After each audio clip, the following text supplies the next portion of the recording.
Hey everyone!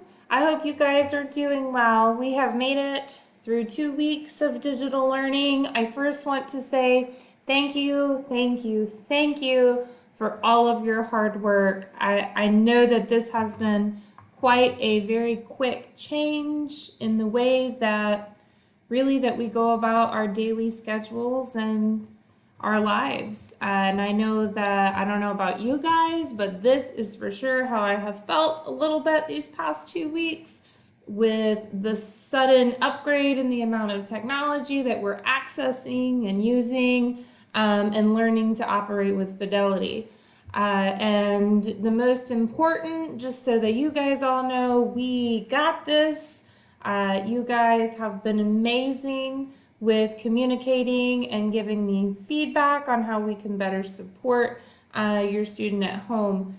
Thank you so much again for all of the hard work that you're doing at home, and please continue to let me know how I can help you.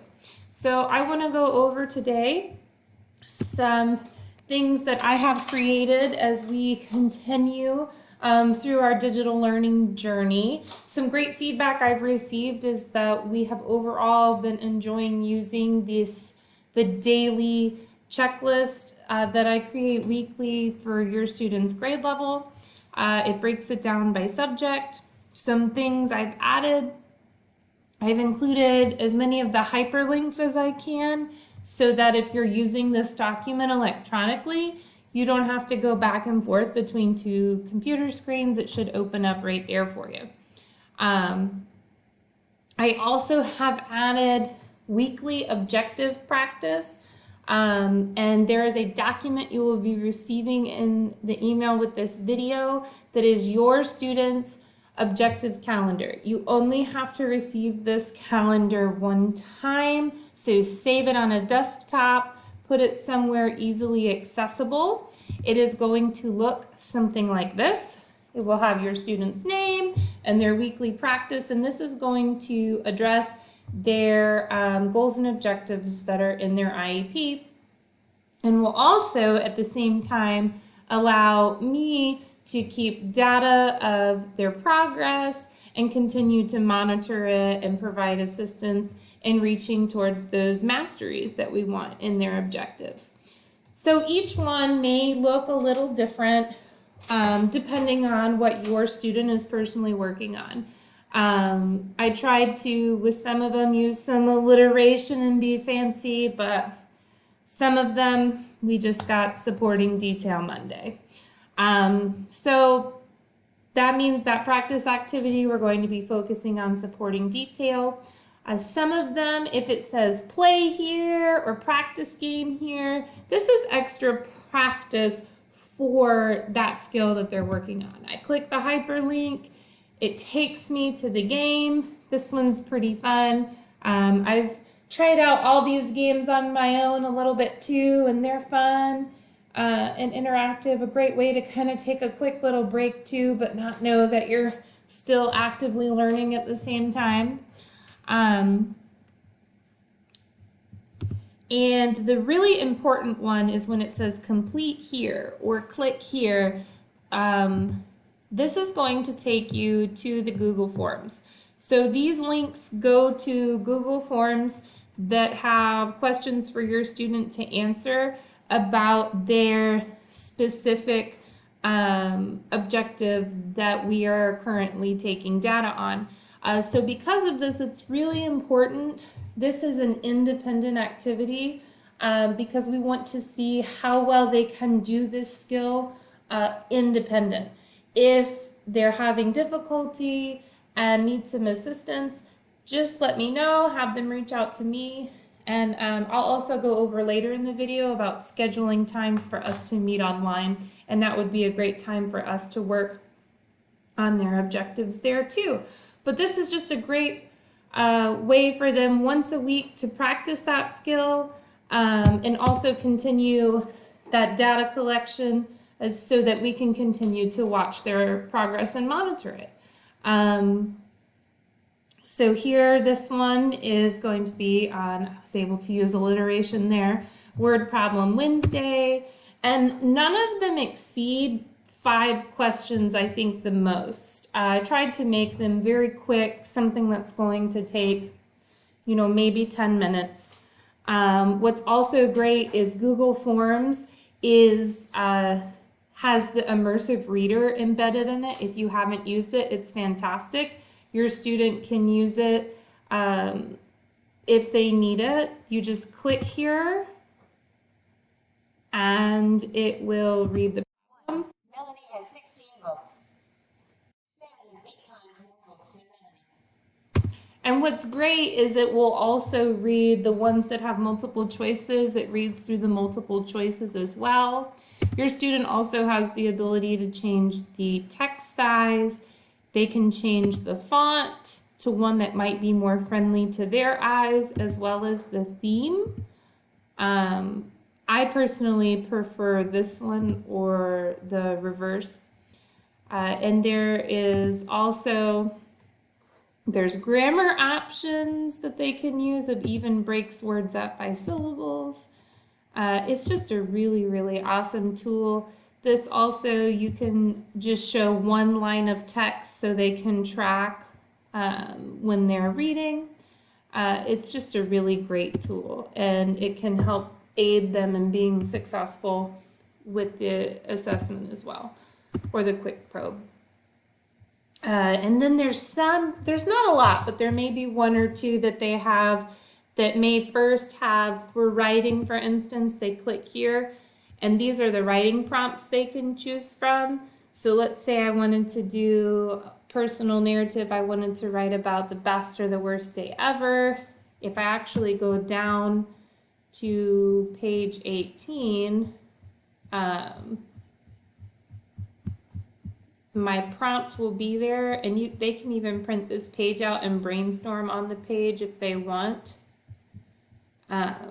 Here it is, and there's more questions and statements that help them think about how to write or respond to it.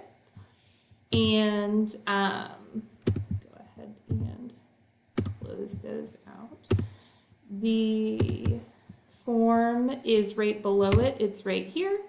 So then let's say I chose 18, the best day ever. I would just put, that's the one I chose. And then I would type my answer. And your student is also welcome to first use the speech dictation, type it in Microsoft Word, and then they can copy and paste it in. Put their name and submit. And then if they have a thing on here for ReadWorks, this takes you directly to the ReadWorks site. They just need to complete 1 ReadWorks a week. And what's great about ReadWorks is it saves where they're at. So they can work on it a little bit each day. It's not a super long reading assignment either. This is where they would log in. And the code is right here that they use. They can just copy and paste it, and some of them already know the code by heart. And once again, if they can do a little bit of the ReadWorks assignment throughout the week. That's what I love about ReadWorks, is it automatically saves the work, and they can pick up right where they left off. And as we progress through, I'd love to hear your feedback on this and how it's going.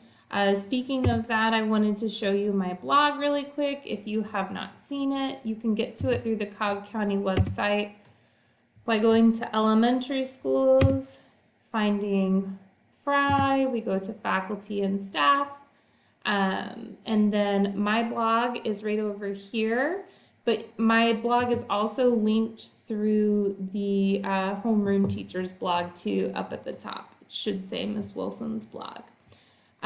If you have not had an opportunity to fill out the feedback form yet on how digital learning is going so far and how you can best be supported in your home and have your students supported, please take a few minutes and click here and fill it out if you have not already had the chance. I've received such wonderful feedback from parents, and I'm so grateful. So the more feedback, the better. If we go to the digital learning, tab, there's great documents here on how to assist your student and just extra websites for practice. These accommodation suggestions, if you haven't looked at this document, breaks it down with different technologies that provide different types of accommodations, even digital math manipulatives that your student can utilize and use at home. Also, if you go on down here, I keep the grade levels that I work with, access to their blogs are right here also, as well as the weekly checklists I upload on the blog every week too. So if you are like me and have way more emails than usual, I know my inbox has been getting a little more love than usual. Don't dig through your email. It will be here on the blog posted for you to easily access also. The digital specials are also up here. And then the math, reading, and writing tabs all have, look very similar. They have websites that your students may have a username to log into, where they can practice more math, reading, or writing at home. And then a lot of the graphic organizers and things that I have been sending you all to support your student at home can also be found uploaded to the blog here. So once again, if you don't want to go on a fishing expedition in your inbox, come straight to my blog and it should be uploaded here. Video lessons is something I'm going to start soon. A weekly video lesson on a skill that would be beneficial. I know the first one I want to focus on is using cubes for solving word problems, so stay tuned for that. And then virtual meetings. I would love to meet with your student and assist them in any way that I can. Right now I have 3 different ways that they can sign up. Please, if you would like and you want to sign your student up for all 3, I am more than happy. There's Mathtastic Mondays, which is when I can work on your student in a 30-minute slot.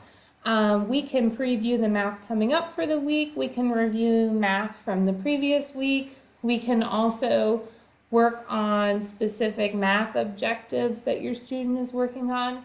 Whatever would best serve them during that time. When you sign up, you'll see that there's a quick question on what it is you would specifically like for this session to be about. The more detailed you are, the easier it is to plan and make sure that your student's specific area of need is met. Same for Writing Wednesdays. I know that's another big thing that I've heard a lot that your student could use more support in. So I have 30-minute slots on Wednesdays for writing. We can work on something that they're currently working on in writing for their grade level. We can work on a writing prompt like one of the Google Forms ones that they have, or just read over some writing that they've done and edit it, go through it, whatever you think your student would benefit the most during that time, more than willing to do with them. And then the quick chat is about a 10 to 15 minute slot just to check in. We can talk, if your student just wants to hang out, talk about how their days have been going, what they've been enjoying so far, or if you as the parent have a few questions, just to check in. And also it's great to see everyone's face and talk and just see how you're doing. So please feel free to sign up for any of those that may fit your needs at home, and know that my office hours every single day, Monday through Friday, are 9 to 10:30. I am always very quickly accessible through email and can make myself available through video if necessary during that time too, to assist you all. So always shoot me an email during that time if you need me. I am here to support you all. So please let me know and continue to let me know how I can help. And I look forward to your students signing up and getting to meet with them and work on some math and writing and whatever else they may need. Hope you all are doing well. And once again, never be afraid to reach out. Thank you for everything that you are doing.